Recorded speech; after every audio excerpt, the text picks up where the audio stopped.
membahas LBI sekarang ya. Nah, suara Ibu apakah masih terdengar? Oke, kalau sudah terdengar, kalau ada kendala koneksi boleh disampaikan. Nah, untuk LBI ya, kita akan membahas kaji latih standar 1. Nah, ini dipastikan belum ada yang membahas LBI ya eh, di kelas online ini. Jadi, kalau belum ada berarti Ibu mulai dari kaji latih standar 1 nomor 1. Oke.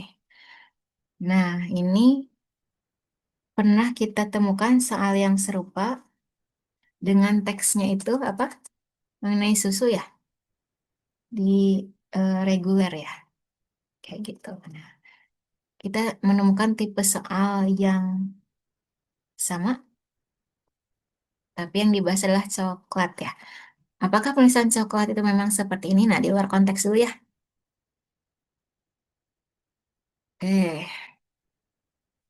Penulisan antara coklat dengan atau tidak dengan yang tepatnya itu dengan e, coklat. Apakah itu makanan atau warna, penulisannya sama-sama dengan ya, seperti itu. Nanti boleh cek di KBB. Nah, kita akan membahas soal nomor 1 ya. Nomor 1, yang ditanyakan pemanggangan dan pengolahan coklat yang sedikit tinggi dari suhu yang sudah ditentukan mengakibatkan apa? Boleh munculkan jawaban kalian. Nah, pilihannya di situ apakah hidrolisis molekul flavanol sehingga jadi mengakibatkan hidrolisis, katanya hidrolisis molekul flavanol sehingga coklat menjadi rasa gosong dan pahit berlebihan. Apakah akibatnya itu dari pemanggangan dan pengolahan coklat yang sedikit tinggi dari suhu yang sudah ditentukan? Nah, kata kuncinya pemanggangan ya. Kalian temukan di mana? Nah, ada di sini ya. Pemanggangan dan pengolahan. Seperti itu. Konteksnya seperti apa? Untuk soal, kan untuk soal ya. Konteks kalimat ini. Kalimat terakhir berarti ya. Kalimat terakhir di eh, paragraf 2 dari bahasan coklat ini. Di antara berbagai komponennya, kadar flavanol dan antioksidan umumnya digunakan sebagai indikator kualitas biji kakao. Oke. Nah, di sini ada koma karena ya. Kita cek dulu apakah ini mengapit keterangan tambahan atau menandai anak kalimat. Nah, kita cek. Emang ini anak kalimat ya. Kalau ada karena. Tapi ini letaknya apakah memang di akhir atau eh, di awal ya. Oke, maksudnya adalah di awal sebelum induk kalimat atau setelah anak kalimat. Diulangi sebelum atau sesudah induk gitu ya. Kita pastikan. Diulangi ya, di antara berbagai komponennya, kadar flavanol dan antioksidan umumnya digunakan sebagai indikator kualitas biji kakao. Karena senyawa-senyawa ini dapat berkurang selama proses pemanggangan dan pengolahan, atau gimana nih nadanya.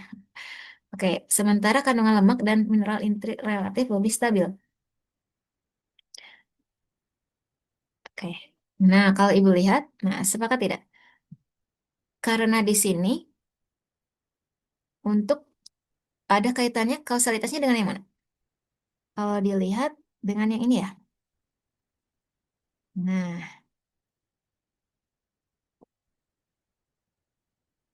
jadi kalau dilihat ya, kadar flavanol dan antioksidan umumnya digunakan sebagai indikator kualitas biji kakao karena senyawa-senyawa ini, senyawa apa yang dimaksud? Flavanol dan antioksidan ya. Karena senyawa-senyawa ini dapat berkurang selama proses pemanggangan dan pengolahan. Itu ya, jadi harusnya bagaimana? Komanya harusnya dihilangkan. Karena letaknya itu setelah induk kalimat ya. Induknya apa? Induknya yang mana? Kadar sampai kakao. Kadar flavanol dan seterusnya sampai kakao nih. itu sebagai induknya. Berarti letak anaknya di belakang ya, di belakang induk atau setelah induk. Nah, harusnya komanya tidak perlu kayak gitu. Seperti itu ya. Kalian sudah tahu ya alasan kenapa eh, atau kapan koma itu digunakan dalam kalimat majemuk bertingkat kalau si anaknya di depan mendahului induk. Sementara kalau kita lihat ya, kausalitasnya terlihat seperti ini. Kita lihat si anaknya ini munculnya setelah induk atau di belakang gitu ya, di belakang induk. Jadi harusnya koma kanannya dihilangkan. Itu ya. Oke, sudah itu di luar konteks ya. Nah, di antara berbagai komponennya, kadar flavonoid dan antioksidan umumnya digunakan sebagai indikator kualitas biji kakao. Alasannya apa? Karena senyawa-senyawa ini dapat berkurang selama proses pemanggangan dan pengolahan. Ya, oke. Ibu akan tandai, jadi bukan karenanya yang dihilangkan ya, tapi komanya ya, maksudnya lah koma yang ibu maksud.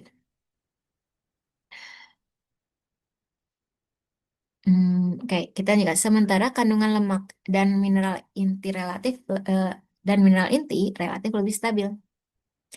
Jadi sementara, nah kita bandingkan di luar konteks dulu ya. Kenapa digunakan sementara untuk kalimat ini? Konjungsi, sebenarnya berarti ini gabungan dari beberapa klausa ya. Nah, kenapa menggunakan ada karena, ada sementara. Nah, kita fokus ke yang sementara. Kenapa yang ini kita gunakan sementara? Sementara kandungan lemak dan mineral inti relatif lebih stabil. Jadi ini untuk pertentangan antara gitu ya, senyawa-senyawa yang dapat berkurang dalam proses pemanggangan dan pengolahan. Kalau kandungan lemak itu dan mineral inti itu tidak tidak berkurang tapi eh, relatif lebih stabil. Bukan tidak berkurang ya, intinya adalah berbeda ya.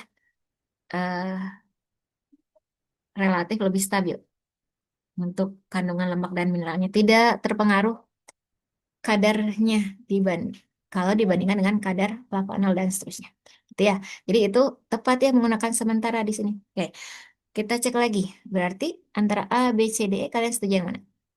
Silakan. Oke, ada yang sudah menjawab.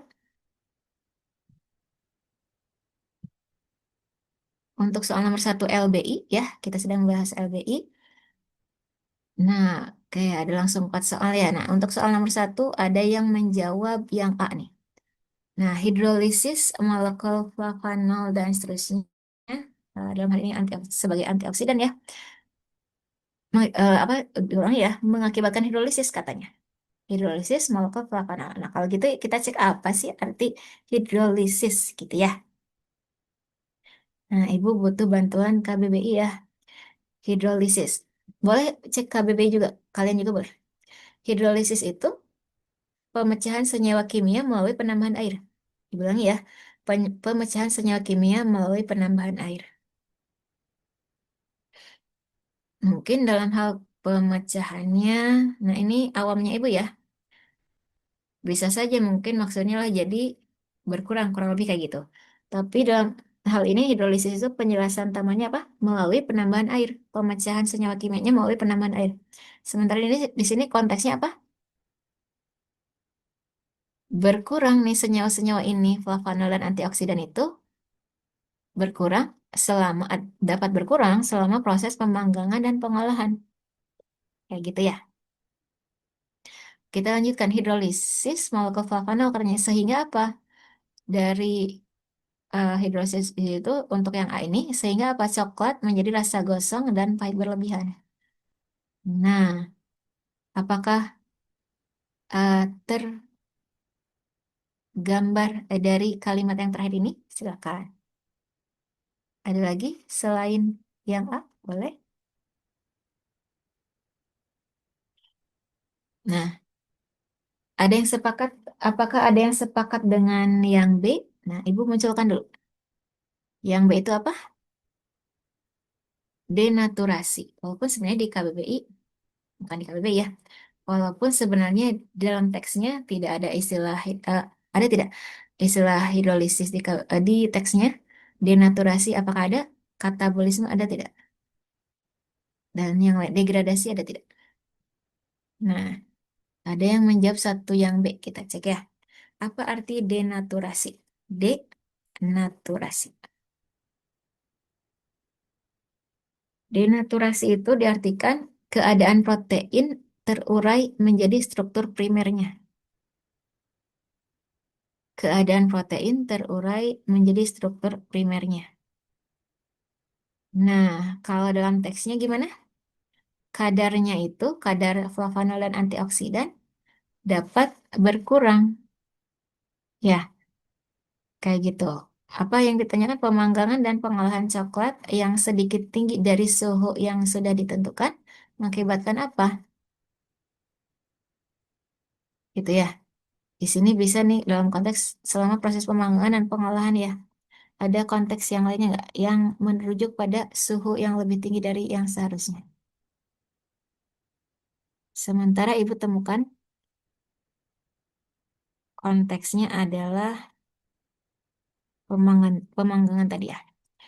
Nah, anggap konteksnya pemanggangan ini sesuai dengan suhu yang aman gitu ya. Nah, dengan proses pemanggangan dan pengolahan di sini, senyawa flavonoid dan antioksidan itu bisa berkurang. Kayak gitu ya. Nah, di sini dimunculkan kalau pemanggangan dan pengolahannya itu sedikit tinggi dari suhu yang sudah ditentukan, mengakibatkan apa?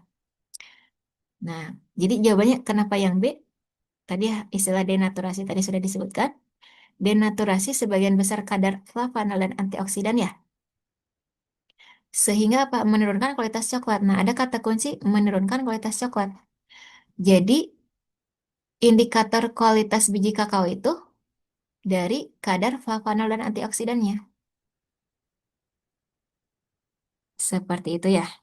Denaturasi sebagian besar kadar flavonoid dan antioksidan. eh, Dampaknya terhadap apa? Pengakibatan apa? Denaturasi sebagian besar kadar flavonoid dan antioksidan ya. Yang berakibat juga pada menurunkan kualitas coklatnya. Ada kata kunci indikator kualitas biji kakao ya, seperti itu. Satu yang Bandung. Tepat ya. Ada yang mau menanggapi untuk soal nomor satu? Silakan. Kita lanjutkan untuk soal nomor dua. Simbol salah satu mineral. Nah, ini antara wawasan dengan bantuan melihat konteks ya.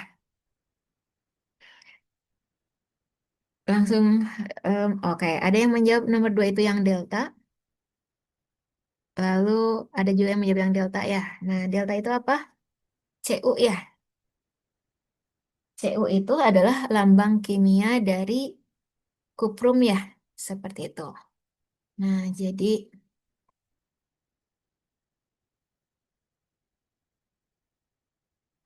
penulisannya seperti ini ya. Kuprum alias apa? Alias tembaga ya. Nah, jadi tepat jawabannya adalah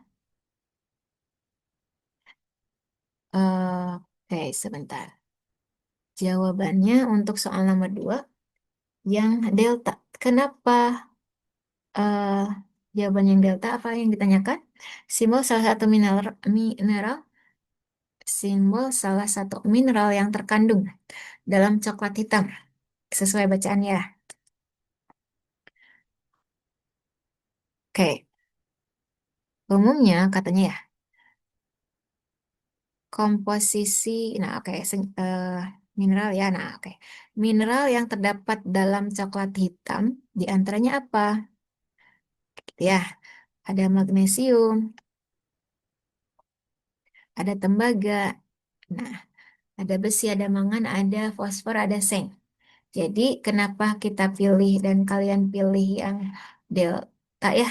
Kita pilih yang delta karena di situ ada tembaga. Tembaga itu istilah lainnya lah kuprum. di lambang. Jadi itu alasan kenapa yang delta. Kenapa bukan yang A, B, C, E? Oke, kita munculkan dulu magnesium itu lambang kimianya apa? Ibu harus cek ya, karena Ibu sudah lama dengan materi ini ya. Sudah lama tidak menemukan materi seperti ini. Nah, magnesium itu Mg ya? Mg. Kalau tembaga tadi ya, Cu ya. Besi apa? Fe ya? Sebentar. Besi itu Fe. Lambangnya. Mangan apa mangan? Mangan itu Mn ya, lambangnya. Fosfor. Nah, fosfor itu P ya. Nah, boleh koreksi kalau eh, ibu salah boleh koreksi. Jadi fosforus ya. Nah, jadi diadaptasi jadi fosfor. Nah, lambang kimianya P untuk fosfor itu. Nah, seng itu apa? Seng itu lambang kimianya adalah Zn ya, alias zinc ya. Zn. Nah, itu kalau dilihat opsinya F itu eh, tidak ada di jajaran mineral ya. Yang ada Fe. Nah, yang ada P. Nah, kalau gitu F itu lambang kimianya dari apa? Fluorin ya. Fluorin. Kalau N itu nitrogen. Kalau Be, Be itu adalah berilium. Nah, Sp. Ada yang menemukan Sp itu lambang kimia dari apa? Ibu tidak menemukan ya? Adanya S apa gitu ya? Tapi SP tidak ibu temukan. Gitu. Jadi nomor 2, tembaga bagian dari eh, mineral yang terkandung dalam coklat hitam ya. Jadi kita pilih Cu alias kuprum alias tembaga. Nomor 2 delta. Nomor selanjutnya. Nomor 3, menurut bacaan, senyawa karbohidrat yang terdapat dalam coklat hitam adalah apa? Oke, silakan. Senyawa karbohidrat. Kita cari kata kuncinya ya.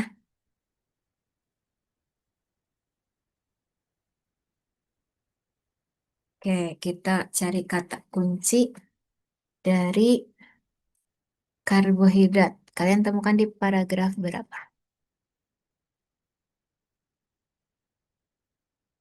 Ada yang sudah ketemu?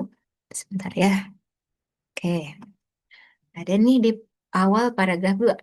Umumnya, komposisi coklat hitam menurut berat adalah sekitar 12% apa? Karbohidrat yang tinggi serat. Nah, kita fokus ke karbohidrat. Ada kelanjutnya apa? Karbohidrat yang tinggi serat ya. Nah, berarti antara amilum, selulosa, fiber, sukrosa, dan vitamin. Nah, kalian pilih apa nih? Ada yang menjawab untuk soal nomor 3 itu. 3 itu ada yang menjawab yang delta. Ada juga yang menjawab 3 itu dengan Bandung. Delta itu sukrosa. Bandung itu selulosa ya. Kita cek apakah ada istilah itu. Atau ada yang kata yang semakna. Ada tidak? Boleh sebutkan di sebelah mana? Oke, sambil menunggu tanggapan kalian. Ada yang menjawab eh, kalimat. Nah, bukan kalimat ya. Nah, maksud ibu adalah 3 itu apa? Nomor soal ya. Soal nomor 3 ada yang menjawab fiber nih. Kita bahas ya. Di antara 5 pilihan ini, senyawa karbohidrat yang terdapat dalam coklat hitam itu adalah tepat yang C nih, yaitu fiber ya. C itu kita, nah jadi nomor 3 itu C, itu fiber. Fiber itu istilah lain dari serat ya,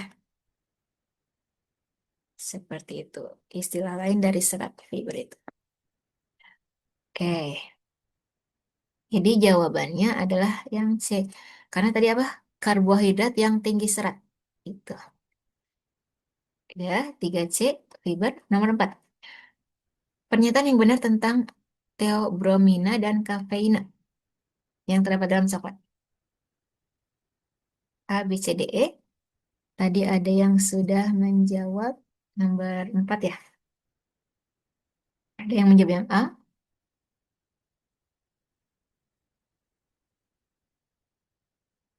Ada yang setuju juga dengan yang A.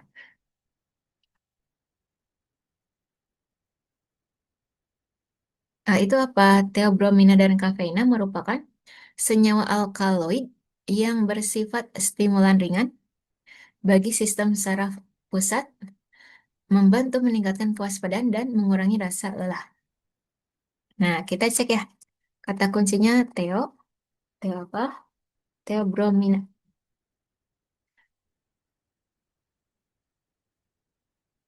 Teobromina, oke ini ya. Selain itu, di dalam coklat terdapat senyawa apa? Eh, teobromina yang lebih tinggi ya dibandingkan kafeina.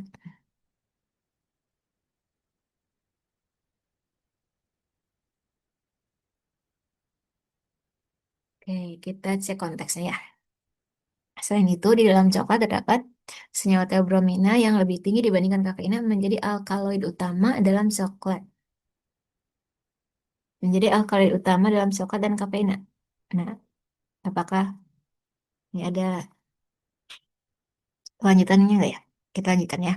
Kedua senyawa ini, rujukannya kemana ini di sini? Teobromina dan kafeina ya. Kedua senyawa ini yang bersifat apa? Stimulan ringan bagi sistem saraf pusat, membantu meningkatkan kewaspadaan dan mengurangi rasa lelah. Nah, tadi muncul di A ya. Nah, tepat jawaban kalian adalah yang A untuk soal nomor 4. A. Oke. Untuk soal nomor 5, ada yang menjawab nomor 5 yang A. Terus, oke, kita cek ya. Apakah, nah, di reguler sudah menemukan soal yang serupa ya. Mengenai teks ini sudah pernah muncul ya dan sudah pernah dibahas mengenai teks ini. Mengenai fluida ya. Oke, kita akan bahas.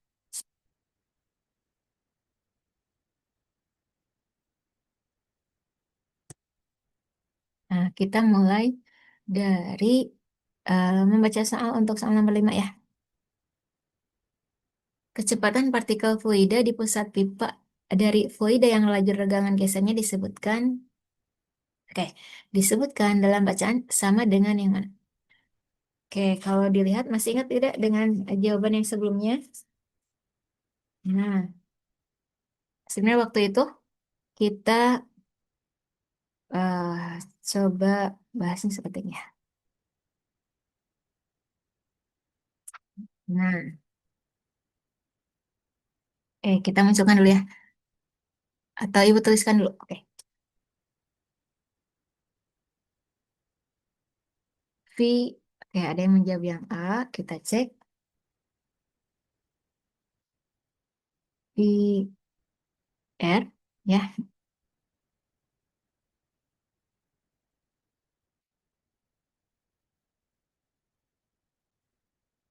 V R sama dengan V0. Gimana ya mengucapkannya ya? R Dalam kurung R dikurangi, R besar dikurangi R kecil. Ini radial ya. Dibagi, nah R. Jadi yang di dalam kurung itu dibagi R besar.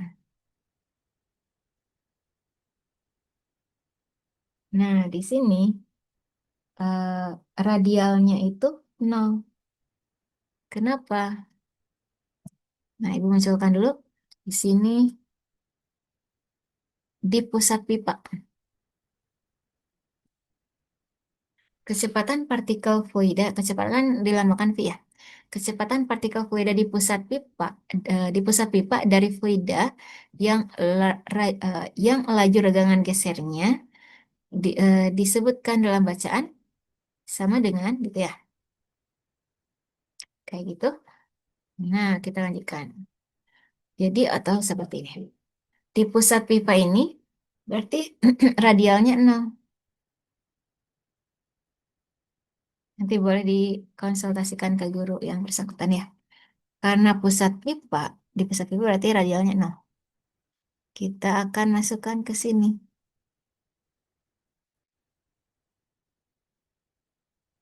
Nah, V0 ini kita munculkan kembali.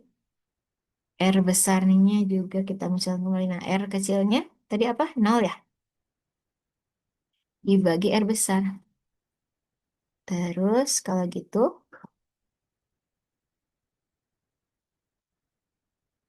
nah R kurang 0 adalah R ya?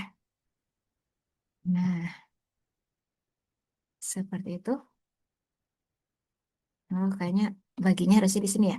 Kayak tanda kurungnya. Ya, maksudnya. Apakah bisa seperti ini Bu tuliskannya? Yang tepat seperti apa? Boleh sampaikan.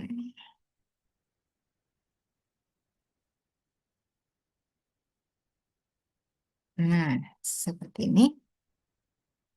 Ya.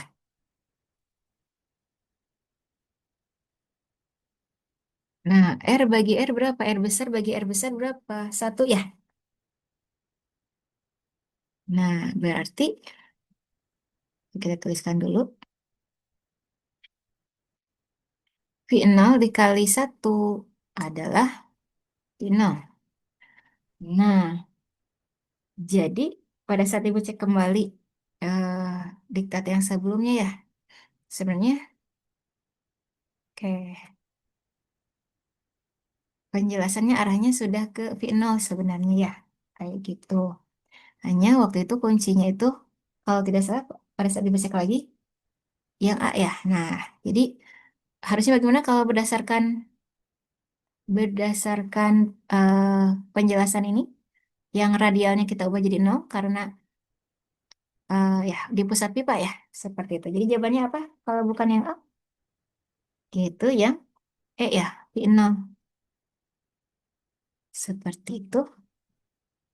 Ya, jadi sambil kita koreksi ya. Jadi sebenarnya di bahasnya itu sudah sampai sini kalau tidak salah, hanya si kuncinya itu. Nah, kuncinya itu harusnya V0. Kayak gitu ya. Gimana ya caranya yang, nah ini jawabannya adalah yang E ya.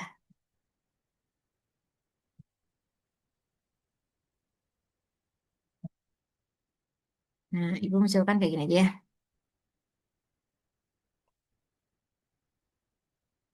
Oke, kayak gini aja. Ini maksudnya adalah, atau gini.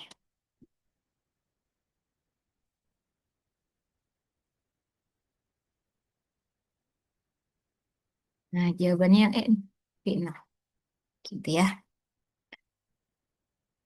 Ada yang ingin disampaikan? Boleh, silakan. Jadi, pilihannya harusnya V0. Tuh, karena di pusat pipa berarti R-nya 0. Radialnya ya, seperti itu. Oke, sekarang ke soal nomor 6. Nah, apakah soal ini pernah muncul juga atau belum di reguler di kelas yang sebelumnya? Jadi untuk soal nomor 6 itu yang mana? berdasarkan teks ya. Eh, di sini berdasarkan contoh dalam bacaan katanya. Untuk fluida dengan kecepatan VR sama dengan V0 tadi ya per R dalam kurung R ulangi per R besar dikalikan R besar dikurang R kecil gitu ya. Nah, ada yang tahu cara pengusapannya apa nih? Simbol dari apa nih untuk R besar dan R kecil? Nah, katanya untuk fluida dengan kecepatan ini, laju regangan gesernya adalah yang mana? Nah, kita cek ya. Oke, aku akan cek untuk soal nomor 6 itu ada yang B, ada yang menjawab yang B, ada yang setuju dengan B. Tadi cek lagi.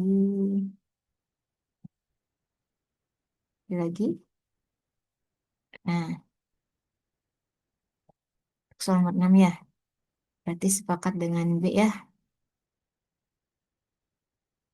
Oke, kita lanjutkan. Nah, jadi jawabannya tepat yang B minus V0 per R besar. Kenapa?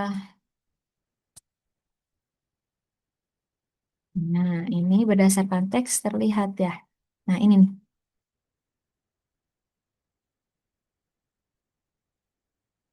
Sebagai contoh, fluida yang mengalir di dalam pipa dengan kecepatan ini ya, memiliki laju regangan geser min V0 per R besar. Itu alasan kenapa jawabannya nomor 6 itu adalah yang Bandung ya. Jadi jawaban nomor 6 itu yang Bandung, yang B. Kita lanjutkan. Soal nomor 7. Nomor 7 itu ada yang menjawab yang C, yang lain bagaimana? Nah, ada yang sepakat dengan C, kita bahas ya. Yang ditanyakan itu berdasarkan bacaan, laju regangan geser untuk aliran fluida dalam pipa didefinisikan sebagai apa? Laju regangan geser untuk aliran fluida. Nah, kita cek di paragraf berapa? Kalian temukan? Paragraf, oke. Paragraf ini ya, satu ya, paragraf pertama nih. Nah, di sini ada penjelasan laju regangan fluida. Laju regangan fluida merupakan perubahan kecepatan fluida per satuan jarak. Nah, di luar konteks dulu ya. Persatuan di sini spasi ya. Kenapa? Maknanya apa? Apakah maknanya itu mulai, demi, atau tiap? Ini lebih ke tiap ya. Tiap satuan jarak ya. Itu spasi kan ya. Jadi kita lanjutkan. Laju regangan fluida merupakan perubahan kecepatan fluida per satuan jarak. Dede menjawab yang C ya. Soal nomor 7. Nah, betul ya. Jawabannya adalah yang C. Perubahan kecepatan fluida persatuan jarak. Kayak gitu. Disimbolkan apa? Jadi kan yang ini ya. V0 per R. R itu berarti jarak ya. R besar di sini. Gitu. Seperti itu. V-nya itu kan kecepatan ya, dalam konteks ini kecepatan fluida. Ya, 7 yang C. Kita lanjutkan ke soal nomor 8. Nah, silakan. Kalian setujunya yang mana? Nah, untuk soal nomor 8, yang ditanyakan adalah, nah tadi sebentar Ibu cek ada yang menjawab nomor 8, 8 ada yang menjawab yang Bandung. Itu Bingham ya. Kita cek nih, fluida non-Newtonian yang memiliki hubungan antara tegangan geser dan laju regangan geser. eh, Hubungan antara tegangan geser dan laju regangan geser tidak melalui titik origin dalam kurung memiliki ya stres gitu ya disebut fluida apa? Oke. Non-Newtonian itu ada berapa jenis ya? Ada apa saja? Ada fluida Bingham, ada dilatan, ada plastik. Kayak gitu. Nah, masalahnya di sini tidak terlihat eh, secara penjelasan ya, tidak ada penjelasan detail mengenai Bingham. Hanya yang dimunculkan adalah, oke, oh, ada nih, sebenarnya gini ya, ada dan diperjelas lagi di gambar. Kita lihat ya, gambar di bawah menunjukkan perbedaan hubungan antara tegangan geser dan laju tegangan geser dari fluida Bingham. Nah, ada yang fokusnya ke Bingham akhirnya. Dan dimunculkan, nah, di kalimat tadi kurang ya, kurang terlihat eh, penjelasannya ya. Nah, itu sebagai pengantar ada beda, ada perbedaan ya hubungan antara tegangan geser dan laju tegangan geser untuk fluida Bingham dan untuk fluida Newtonian. Ada perbedaan. Nah, lebih jelasnya ada di gambar, terlihat jelas di gambar. Apa tadi yang ditanyakan? Tidak melalui, nah, tidak melalui titik origin. Nah, itu di sini dimunculkan Bingham ya, fluida Bingham. Dan memang tidak melalui titik origin. Di mana sih titik origin? Itu titik asal ini ya, 0,0. Sumbu X-nya 0, sumbu Y-nya juga 0. 0,0 itu titik origin atau titik asal. Jadi apa? Tidak melalui titik origin. Oh, berarti fluida Bingham. Dan memang untuk menanyakan non-Newtonian. Tidak dibahas di latanase di plastiknya ya. Nah, jadi yang terlihat memang fluida Bingham ya. Tepat yang B, jawaban kalian yaitu Bingham. Oke, ada, kita lanjutkan. Ada yang menjawab untuk soal nomor 9 itu yang delta. Yang lain bagaimana? Nomor 9. Nah, ini juga pernah ya. Nah, kalau ini jawabannya masih sama dengan di reguler ya. Itu apa? Kita pilih yang delta. Tepat nih jawaban kalian yang delta. Apa pertanyaannya? Nah, kita lanjutkan. Ya, jadi kenapa, untuk penjelasan kenapa yang delta ya? Soalnya seperti apa? Fluida Bingham mengalir dengan kelajuan geser tidak nol ketika nilai tegangan geser yang bekerja pada fluida apakah sama dengan nol, nilai tegangan gesernya apakah lebih besar dari nol atau lebih eh, kecil dari nol atau lebih besar dari, nah ibu sebutnya sigma saja ya. Nanti boleh kalian konsultasikan harusnya ini dibacanya apa nih simbol ini. Atau yang E itu kurang dari sigma nol. Nah, penjelasannya adalah kenapa bukan sama dengan nol. Kalau sama dengan nol, ya berarti fluidanya itu, dalam hal ini fluida Bingham ya, tidak mengalir kalau sama dengan nol. Sini penjelasannya apa? Fluida Bingham mengalir dengan kelajuan geser tidak nol. Ya, ketika, jadi kalau bagaimana kalau syaratnya? Nilai tegangan gesernya itu ya berapa? Tuh ya. Seperti itu. Nah, jadi kalau sama dengan nol, tegangan gesernya jadi tidak mengalir ya. Sementara kan kita mencari bagaimana caranya fluida Bingham itu mengalir. Syaratnya seperti apa tegangan gesernya? Seperti itu.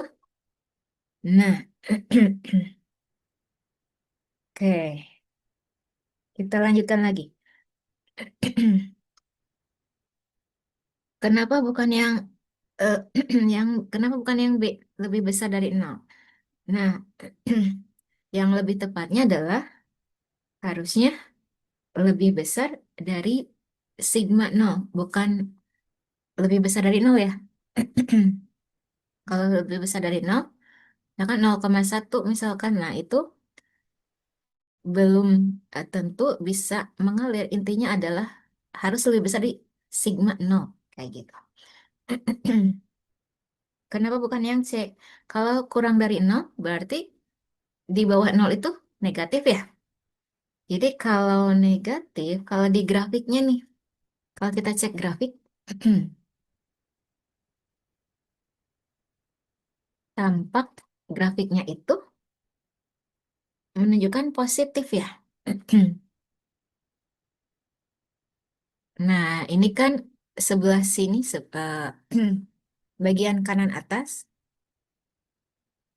ini termasuk wilayah yang positif gitu kan ya. Kalau dibandingkan yang sebelah kiri, sebelah bawah kanan dan kiri kayak gitu ya.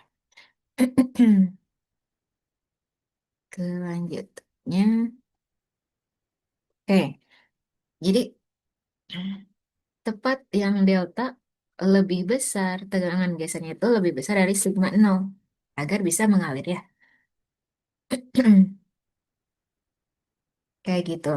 Jadi penjelasannya laju regangan gesernya itu tidak nol karena penjelasannya seperti itu. Sebentar. Yang di Nah, kita lihat ya di sini terlihat tidak? Yang Ibu sebutkan sigma nol itu penjelasan untuk tegangan geser ya. Seperti itu. Nah, jadi penjelasannya harusnya gimana agar mengalir lebih besar dari sigma nol. Nah, agar lebih jelas harus kalian konsultasikan nih dengan guru yang bersangkutan nih. Terus kenapa bukan yang E? Yang E itu kurang dari sigma nol. Kalau kurang dari sigma nol, berarti tidak mengalir ya. Yang nol saja tidak mengalir, apalagi kurang dari sigma nol. Kayak gitu. Nah, jadi 9 jawabannya yang delta. Mungkin kalian masih familiar ya? Familiar atau familiar? Familiar ya? Yang bakunya familiar. Masih familiar dengan materi-materi ini ya? Oke, kita lanjutkan ke soal selanjutnya. Membahas mengenai siput ya. Nah, apakah ini judul atau apa? Kenapa semuanya kapital kecuali yang ya? Kecuali yang dengan bagi. Siput merupakan hama yang merugikan bagi para petani. Ini kalau dijadikan judul juga, syarat menjadi judul juga kurang tepat ya.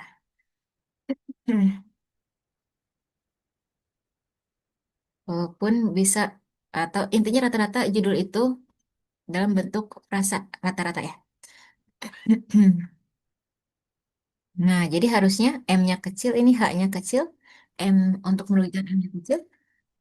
Para petani P dengan P-nya juga harusnya kecil ya. Yang dikapitalkan hanya di awal kalimat. Kita lanjutkan ya. Untuk nomor 10 ada yang menyebut E nih. Kita cek apa yang ditanyakan. Berdasarkan bacaan apa ciri fisik utama yang membedakan siput murbei dari siput siput pada umumnya. Nah, ciri fisik ya. Oke. Siput murbei atau dikenal juga dengan siput telanjang katanya ya, adalah salah satu jenis siput darat yang momok bagi petani nih. Kalau diartikan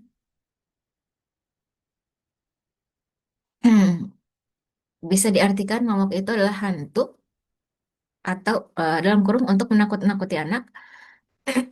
Juga bisa diartikan sesuatu yang menakutkan karena berbahaya, ganas dan sebagainya. Oke, sampai menggunakan diksi tersebut ya. Menjadi yang ditakutkan gitu ya, sesuatu yang ditakutkan, yang berbahaya gitu ya, siput ini. Berbahaya bagi petani, petani apa? Berbahaya bagi petani padi dan sayuran. Hama ini, nah ini di sini rujukannya kepada apa? Pada apa? pada murbei ya. Pada siput murbei.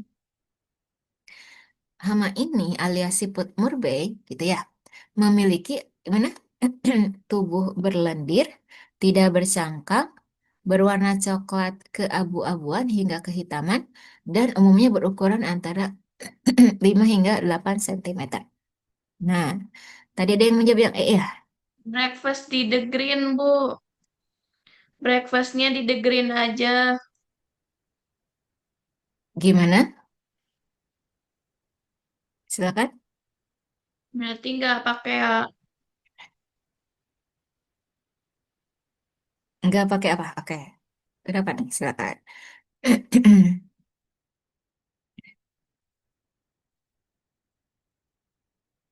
Nah, silakan. Ada yang disampaikan?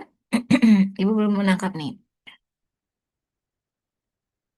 Oke, silakan disampaikan lagi. Nah, jadi tepat ya, setuju yang E ya, seperti itu. Yaitu bertubuh lunak, berlendir, dan tidak bercangkang. Seperti itu. Jadi ada yang mau menyampaikan apa? Ibu belum menangkap nih, boleh disampaikan kembali.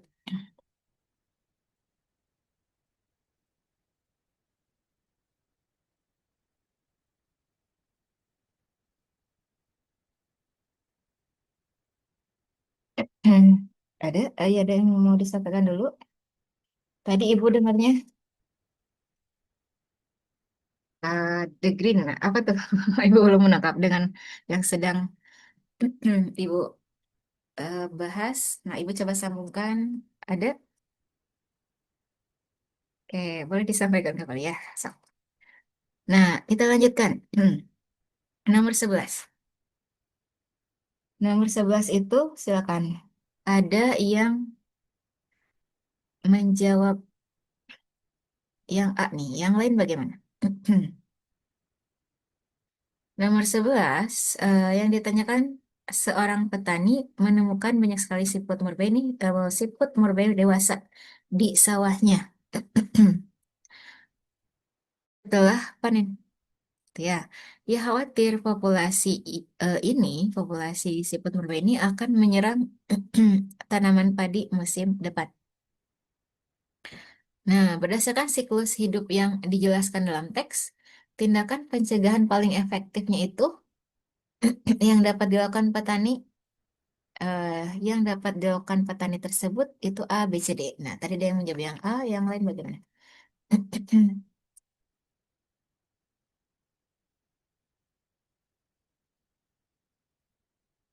Oke.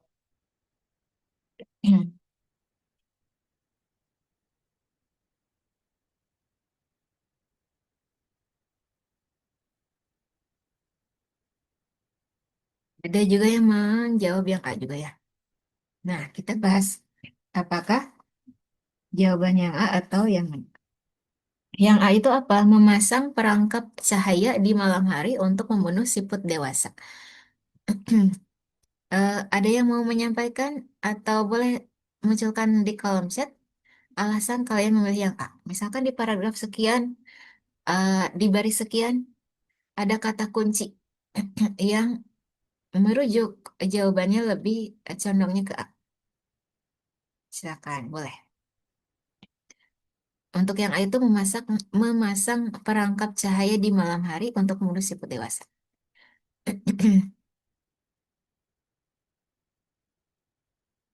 Oke, kita cek.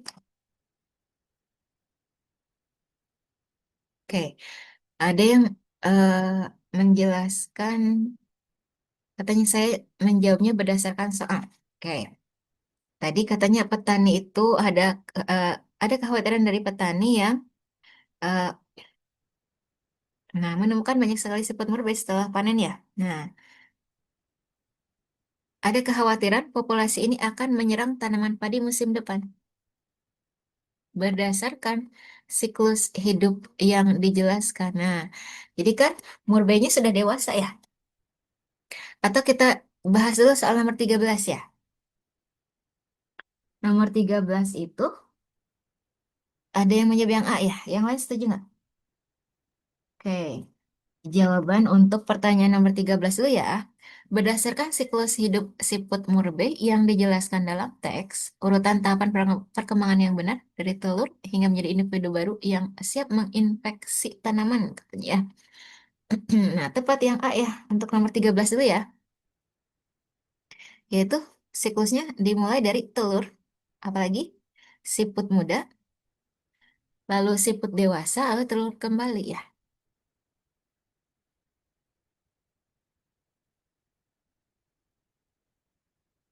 Oke, jadi nomor 13 dulu kita eh, samakan dulu ya. Jadi 13 yang A ya. Oke.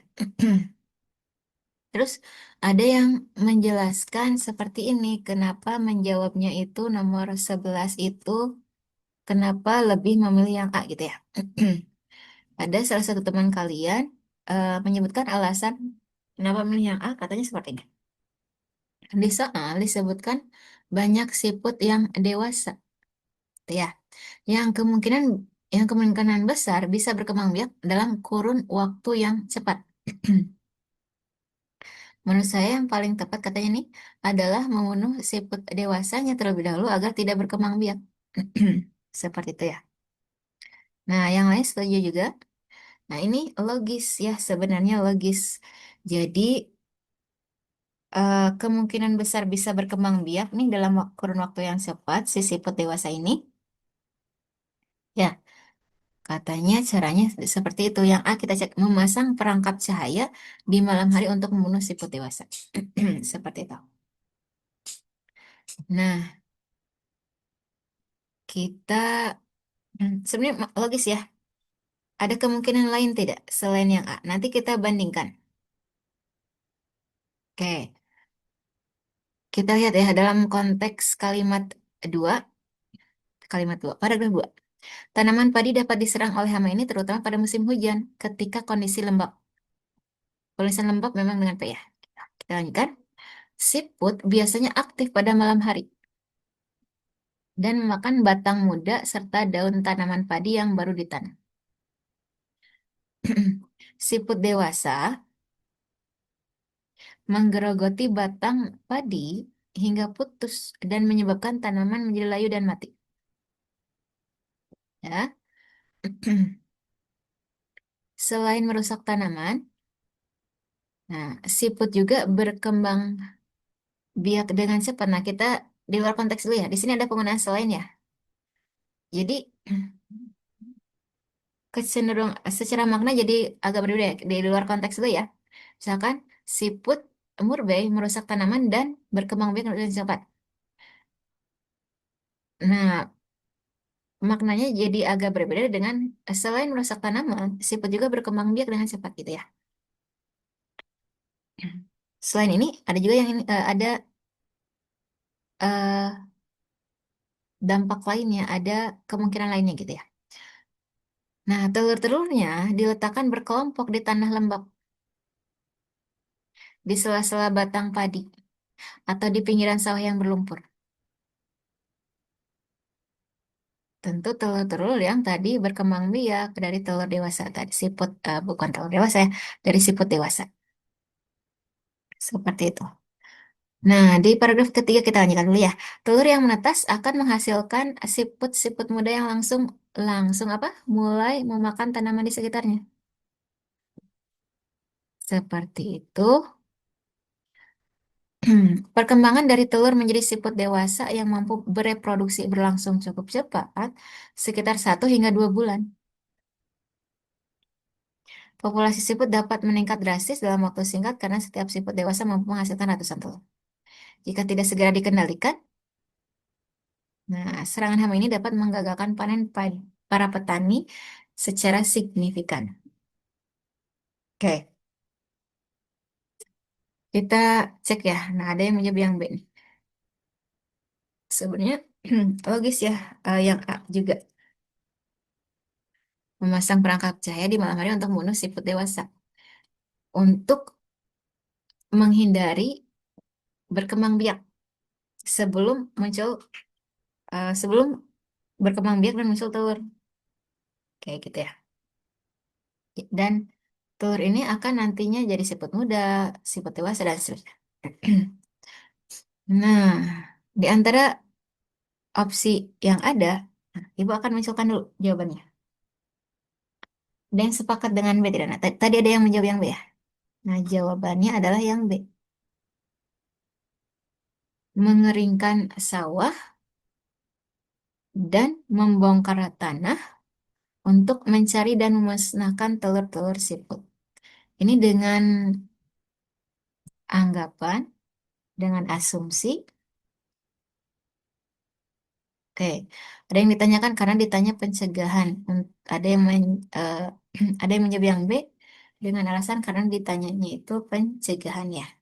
Seperti itu. Seperti itu ya. Pencegahannya itu dengan membongkar tanah dan mengeringkan ya. Lalu membongkar tanah dan memusnahkan telur-telur siput. Itu, nah tadi katanya ada yang bilang tindakan pencegahan yang dinilai paling efektif ya. Walaupun A juga dari jauh-jauh hari sebelum sebelum berkembang biak ya, si siput dewasanya dicoba dibunuh seperti itu dengan masang perangkap cahaya. Nah, B juga sebenarnya logis juga dalam rangka pencegahan juga. Nah, mungkin di sini ia khawatir populasi ini akan menyerang tanaman, dibilangi menyerang tanaman padi musim depan. Seperti itu ya. Panennya sudah beres nih. Nah, bisa pencegahannya adalah dengan yang B, kayak gitu ya. Agar di musim depan, tuh, tidak ada siput murbei dewasa. Nah, yang bisa merusak itu apakah dari muda atau nih, telur yang menetas akan menghasilkan siput-siput muda yang langsung mulai memakan tanaman di sekitarnya ya, seperti itu. Nah, jadi sebelum siklusnya itu sampai ke siput-siput muda, telur yang menetasnya itu kita coba musnahkan, seperti itu. Silakan, ada yang mau menanggapi? Tadi ya, yang A memang itu jauh-jauh hari ya, seperti itu. Seperti itu sebelum berkembang biak. Nah, yang B juga, ini konteksnya eh, dari segi waktu gitu ya. Di sini sudah beres panen. Nah, musim depan bagaimana nih? Nah, kebayangnya siput murbeinya itu sudah berkembang biak. Ini pendapat Ibu ya. Siput murbei dewasa itu cepat sekali berkembang biak. Nah, anggapannya gitu ya, anggapannya asumsinya itu sudah berkembang biak nih. Nah, ada telur-telurnya gitu ya. Gitu mungkin silakan. Atau ada argumen yang lain boleh.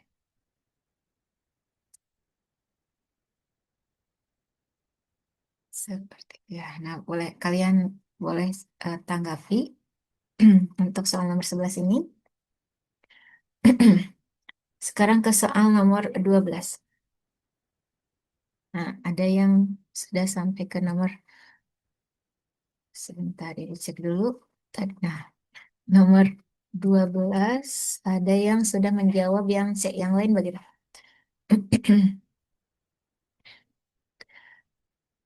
Nomor 12 itu simpulan yang paling tepat berdasarkan analisis terhadap informasi dalam teks. Kita eh, cek. Jika populasi siput murbei di suatu sawah tiba-tiba menurun drastis setelah 2 bulan kemarau panjang, manakah simpulan yang paling tepat ya? Diulangi, jika populasi siput murbei di suatu sawah tiba-tiba menurun drastis setelah 2 bulan kemarau panjang. Karena tiba-tiba karena ya. Nah, kalau kita cek tadi, eh, nah tanaman padi dapat diserang oleh hama ini terutama pada apa? Pada saat musim hujan, ketika kondisi lembab ya. Seperti itu.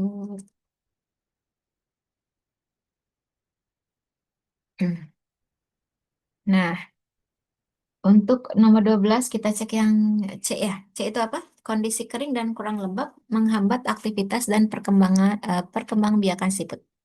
Nah, nomor 12 tepat ya, jawabannya adalah yang C. Setelah 2 bulan kemarau panjang ya. Hmm. Nah, jadi ini untuk penjelasan jika populasi siput murbei di suatu saat tiba-tiba menurun drastis ya. Setelah 2 bulan kemarau panjang. Karena mudah berkembang biaknya itu di eh, yang kondisinya lembab pada saat musim hujan, kurang lebih kayak gitu ya. Silakan ada yang mau menanggapi, tepatnya nomor 12 yang C. Kita lanjutkan ke soal nomor 13. Oh, 13 sudah ya. 13 tadi juga ada yang sudah menjawab yang A. Tepat nih siklusnya 13 yang A. Nomor 14. Ada yang menjawab A atau C. Nah, antara A dengan C kita coba bandingkan. Nah, sebentar. Nomor 14 juga ada yang menjawab yang C. Ada yang antara dua pilihan A dan C, lalu ada yang menjawab yang C. Oke, kita bahas ya. Nomor 14. Kita coba bandingkan antara A dengan C kalau gitu. Apa pertanyaannya? Berdasarkan pemahaman dari teks, kelemahan apakah paling mendasar dari usulan program tersebut? Nih, seorang peneliti mengusulkan apa? Program pengendalian hama siput murbei dengan cara apa? Melepaskan predator alami seperti bebek ke sawah sepanjang tahun. Ada usulan seperti itu. Nah, kelemahannya itu kira-kira apa? Kita cek A dan C ya. A itu apa? Bebek justru akan memakan tanaman padi yang masih muda sehingga merugikan petani. C itu apa? Program ini tidak mempertimbangkan fase telur siput yang tidak dapat dimangsa oleh bebek. Nah, antara A dengan C, itu kita pilih yang C ya. Nah, tepat yang C seperti itu. Program ini tidak mempertimbangkan fase telur siput yang tidak dapat dimangsa oleh bebek ya. 14 yang C. Tepat jawaban kalian. Kita lanjutkan ke soal nomor 15. Nah, berdasarkan bacaan tentang siklus hidup dan dampak siput murbei di ekosistem sawah, nah mana pernyataan berikut yang paling tepat menggambarkan peran penting tanah lembab dan lumpur di pinggiran sawah?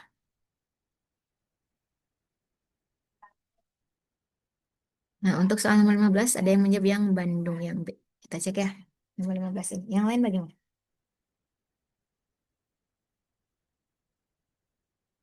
Oke. Nah, B itu apa? Menjadi media bagi telur-telur siput untuk menetas menjadi siput muda yang baru.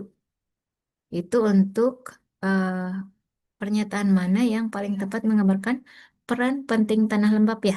Jadi media bagi telur-telur siput untuk menetas ya. Jadi siput muda yang baru. Oke, tepat ya. Nomor 15 itu yang B. Seperti itu. Nah, kita lihat ya.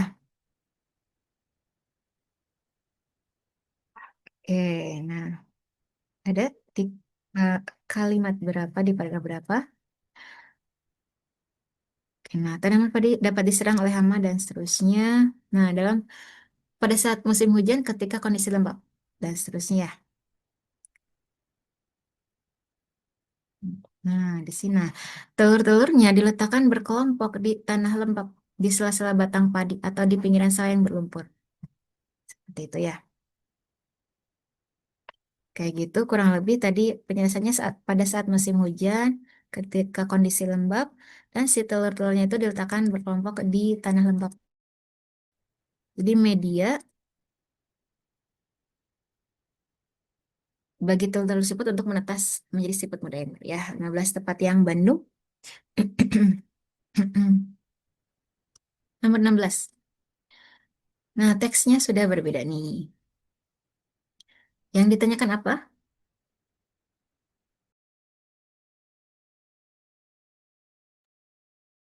Kita lanjutkan untuk soal nomor 16. Pelaksanaan referendum Timur Timur pada masa pemerintahan Presiden B.J. Habibie mencerminkan nilai-nilai demokrasi dan tanggung jawab internasional Indonesia. Nah, berdasarkan isi teks katanya ini, apakah penilaian yang paling tepat terhadap keputusan Presiden B.J. Habibie untuk menyetujui referendum tersebut? Apa penilaiannya dari keputusan Presiden B.J. Habibie untuk menyetujui referendum tersebut ya? Seperti itu. Nah, ada yang sudah ketemu? Ya, penilaiannya apa? Ada yang menjawab, oke, sebentar. Sebentar, sebelum ke soal nomor 16 ya, ada yang bertanya jawaban untuk nomor 14. 14 itu yang C ya. 14 yang C, program ini tidak mempertimbangkan fase telur siput yang tidak dapat dimangsa oleh bebek. Itu untuk soal nomor 14 ya. Selanjutnya, nomor 16, ada yang menjawab yang B, ada yang menjawab, sebentar. Oke, nah, sementara, oke. Nah, ada yang sepakat dengan B juga. Ya, oke. Untuk soal nomor 16. Nah, nomor 16 itu yang ditanyakan tadi ya penilaiannya apa? Dari langkah Presiden B.J. Habibie saat itu.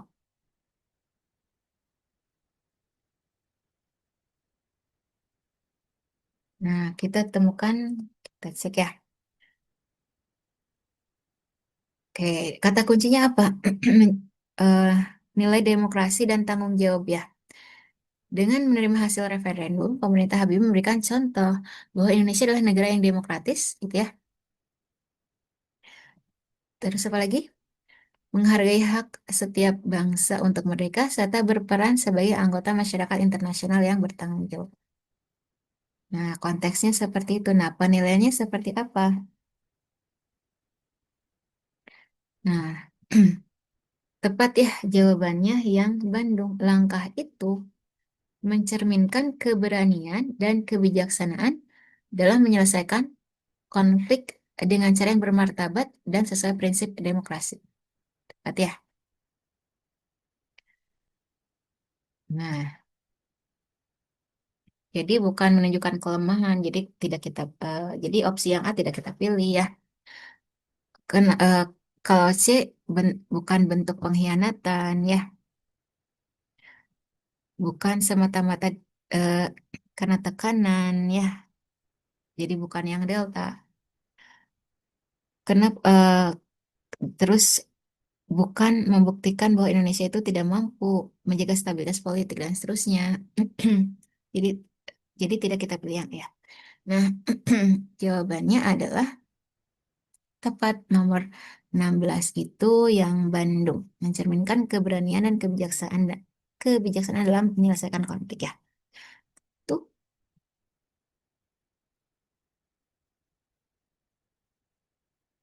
Nah, sudah kita lanjutkan lagi ya. Oke. Nomor 17. Ada yang menjawab yang C. Kita cek soalnya ya. Alasan utama pemerintah Indonesia menyetujui pelaksanaan referendum di Timur Timur pada tahun 99. Kalian itu angkatan 2000-an ya? Nah, ibu 99 itu usia ibu itu berapa ya? Atau ibu sudah SD mau ke SMP? Kalian kelahiran 2000-an ya? Oke, kita akan bahas soal nomor 17. Tadi ada yang menjawab yang C, yang lain setuju yang C. Untuk pertanyaan alasan utama pemerintah Indonesia menyetujui ya pelaksanaan referendum. C itu apa? Agar masyarakat Timur Timur dapat memilih otonomi atau kemerdekaan. Nah, tepat ya jawabannya adalah yang C. Lebih ke yang C. Kita cek nih. Kalian temukan kata kuncinya di mana? Kenapa kita menyetujui, gitu ya? Alasan utama kita mau menyetujui pelaksanaan referendum di Timur Timur. Kata kuncinya tadi apa? Otonomi dan atau kemerdekaan ya. Nah, di paragraf berapa? Nah, seperti ini ya. Jadi opsi otonomi luas yang ditawarkan oleh Indonesia dalam perundingan tripartit gitu ya, sebenarnya sudah merupakan solusi yang masuk akal. Namun pihak-pihak yang menolak integrasi tetap menginginkan referendum untuk menentukan nasib mereka. Yaitu apa? Antara memilih otonomi atau kemerdekaan.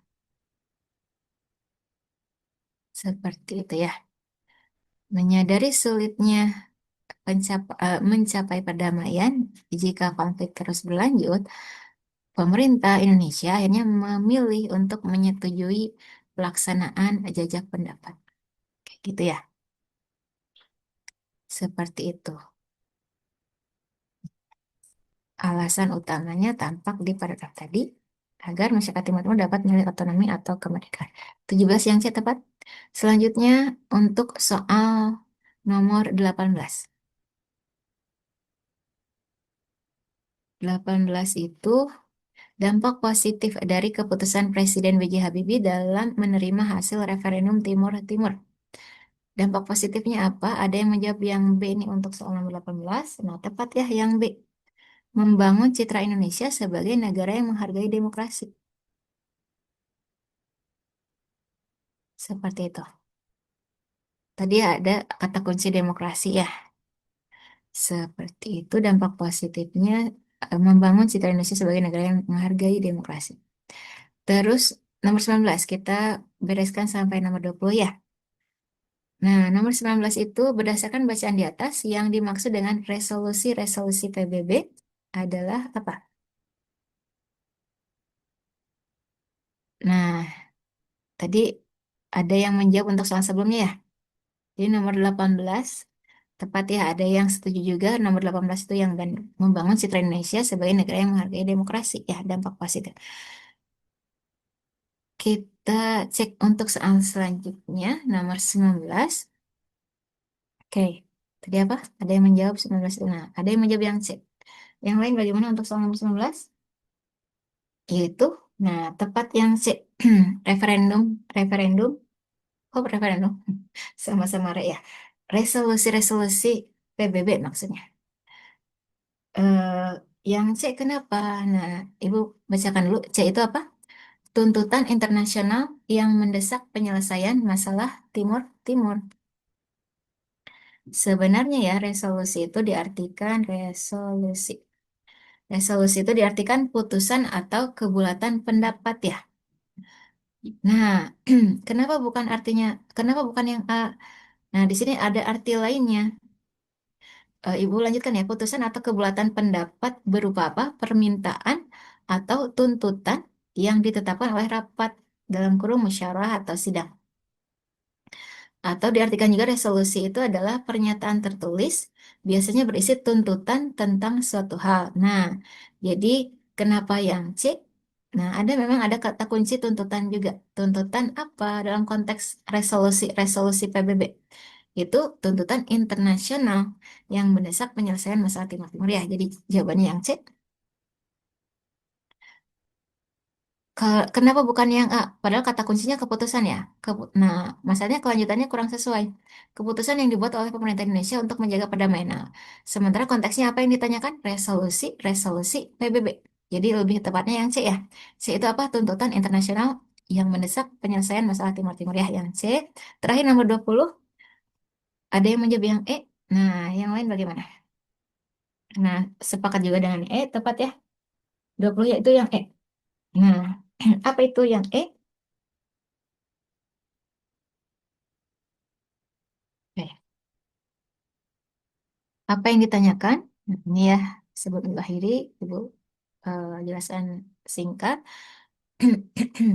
Sikap pemerintah Indonesia setelah hasil referendum Timur Timur diumumkan, yang kemudian menyetujui pengiriman pasukan multinasional menunjukkan apa? Itu, yang itu apa? Komitmen Indonesia untuk menghormati HAM dan tanggung jawab internasional ya, seperti itu. Ada ya bahasannya, ada bahasan HAM juga dalam teksnya. Nanti boleh kalian cek masing-masing ya. Kayak ada kata kunci apa? Multinasional ya. Setelah referendum, meskipun terjadi kekerasan, Indonesia dengan bijaksana menyetujui pengiriman pasukan multinasional apa? Demi menjaga perdamaian. Sikap ini menunjukkan apa? Nah, ini ya. Jadi tersurat ya. Menunjukkan komitmen Indonesia untuk menghormati HAM dan memenuhi tanggung jawab internasionalnya. Ada ya dalam teksnya. Tepat jawabannya 20 yang E. Ibu akhiri ya karena sudah lebih 3 menit. Terima kasih. Ibu akhiri dulu sebentar.